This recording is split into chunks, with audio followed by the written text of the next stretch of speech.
Dan minta kepada seluruh masyarakat Sumatera Utara juga tentunya jangan mau terhasut, jangan mau terbawa gorengan. Oleh karena itu apapun kondisinya hari ini, saya sebagai Gubernur Sumatera Utara menyampaikan tolong itu diberhentikan. Mana muka kau, Bobby?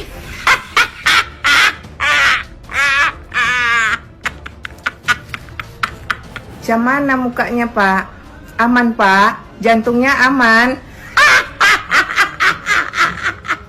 Ya kalau bisa dirundingin, kita rundingin, kita kelola bareng-bareng.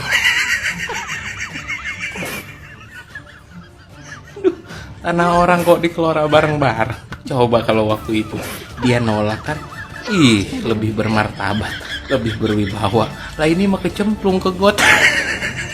Pak, tolonglah. Bapak urusi aja dulu begal-begal yang ada di Medan itu. Itu meresahkan kali loh. Ngapain pula Bapak urusi pulau-pulau yang ada di ujung-ujung itu, Pak? Janganlah nampak kali serakahmu itu. Aduh, mati aku, bah.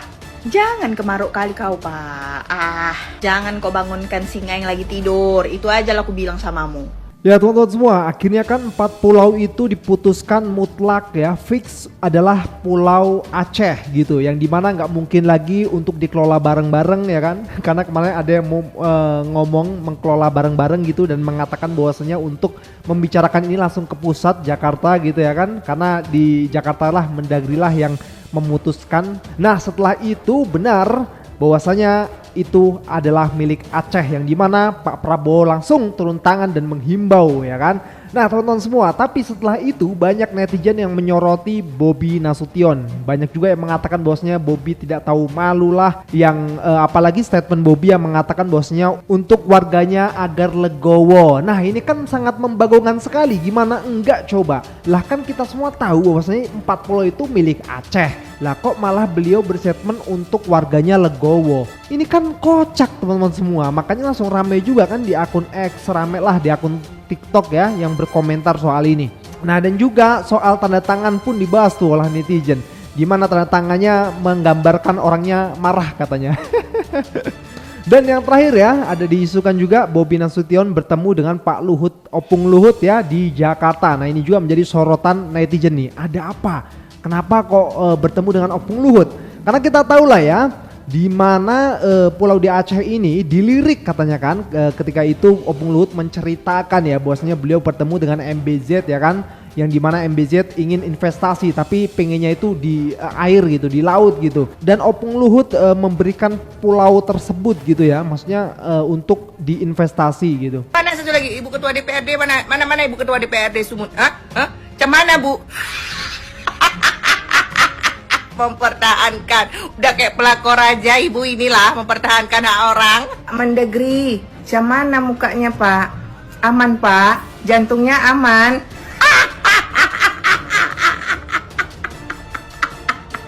Ya Allah, ya Allah. Malu Pak Bobi. Gimana nggak malu ya kan? Udah ngomong katanya. Ya itu mah gimana pusat aja katanya. Ya kalau bisa dirundingin, kita rundingin, kita kelola bareng-bareng.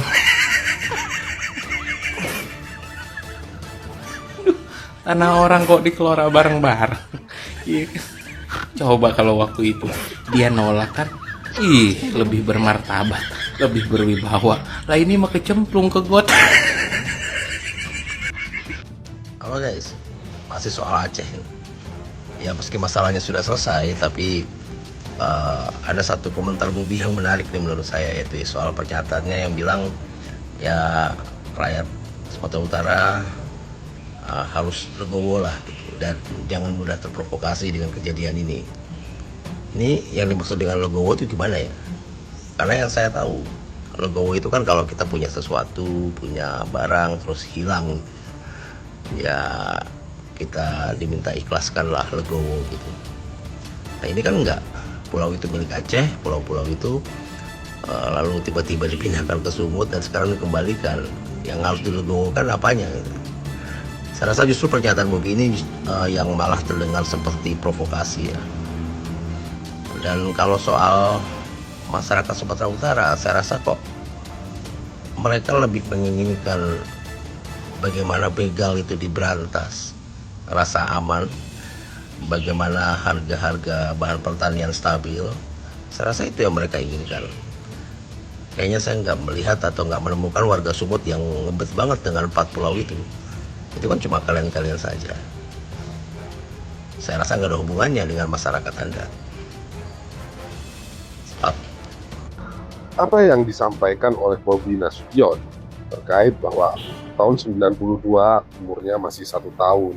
Tahun sekian saya baru jadi gubernur, karena itu saya tidak memahami apa yang terjadi dengan batas wilayah antara Sumatera Utara dan Aceh.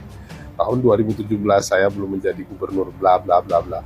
Ini adalah sebuah jawaban yang tidak kurang pas untuk dikeluarkan oleh seorang yang jabatannya gubernur. Apakah nanti ketika seseorang menjadi presiden dia akan mengatakan bahwa saya tidak tahu histori masa lalu, saya benar-benar tidak tahu, itu urusan yang dulu, saya juga baru tahu sekarang. Tidak seperti itu. Jadi untuk menjadi seorang pemimpin, apalagi pemimpin regional, wajib hukumnya Anda mengerti historis masa lalu. Jangan terus Anda mengatakan saya tidak tahu, ini bahaya. Ya, inilah yang saya takutkan. Mungkin Anda punya panutan yang dulu mengatakan bahwa saya tidak tahu. Jangan digunakan hal ini, ya. Ke Sumatera Utara. Oke, sebentar. Ini menurut saya saya nggak tahu apakah saya mengatakan ini tudingan dan lain sebagainya.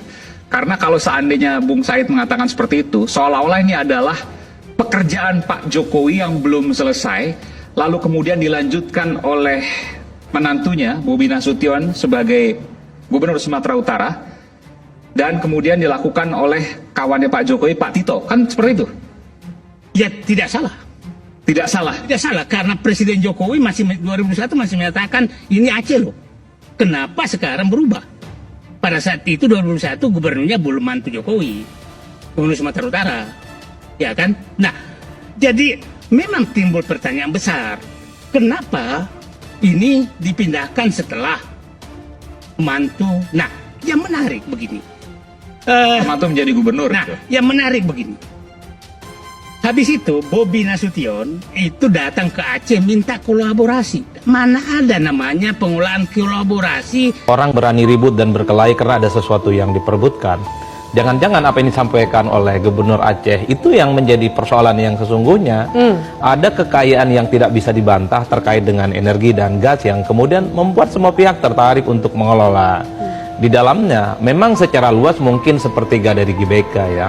Tapi kalau kandungan alamnya itu misalnya, kekayaannya itu sepadan dengan Andaman, saya kira itu tidak main-main. Di kampung saya di Sumeneb, di kepulauan banyak tuh, tapi tak satu pun ada yang minat untuk mencaplok atau mengambil alih. Atau geser gitu atau ya, dari geser kemana, provinsi. karena kekayaannya tidak seberapa. Oleh karena itu saya menduga ada sesuatu yang memang menjadi perbincangan publik per hari ini. Mungkin karena kandungan energi dan gasnya itulah semua, sehingga banyak pihak yang punya intensi untuk mengeksploitasi, mencari kekayaan alam, juga tertarik untuk mengelola itu. Karena kalau kita runut secara signifikan ke belakang, terkait dengan huru hara soal kepemilikan 4 pulau ini kan terjadi sejak 2008.